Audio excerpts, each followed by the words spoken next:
Il-kap nazzjonalista Adrian Delija mhux konvint li l-kandidat Awċi Kevin Kutajjar ħaqqu jieħu s-siġġu parlamentari ta' David Stellini.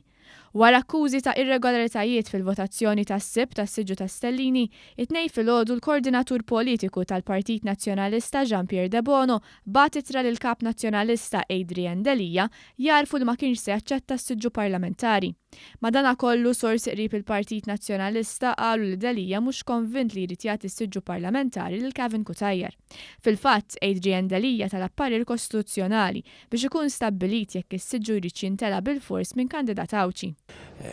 Li hemm xi issues kostituzzjonali li rrid narhom u jiena tlab tal-parir kostituzzjonali ħalli qabel ma nagħmel il-pass li jmiss nara hux minnu li hemm xi partikolarità jekk ikun hemm co-option fuq Għawdex illi timmerita illi l-istatut tagħna ma jaħsibx għalih.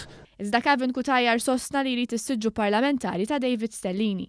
Fil-fatt huwa kiteb lis-Segretarju Ġenerali Clyde Puli sabiex jistaqsi kif se jeqa' għax huwa l-unika persuna li għandu interess fis-siġġu parlamentari.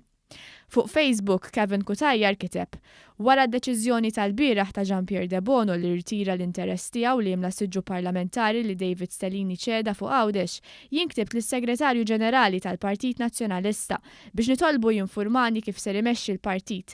Issa l-unika persuna li għandha bl-interess li jimla siġġu parlamentari msemmi hija jien. Qed nistenna risposta.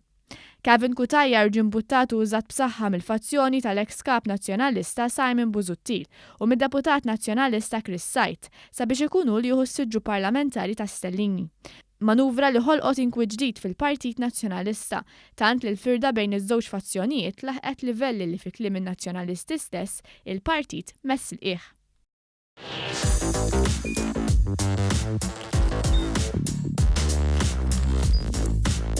Idħol fuq one.com.mt u hemmhekk tista' tara l-programmi kollha li jxandru fuq One permezz ta' One Play.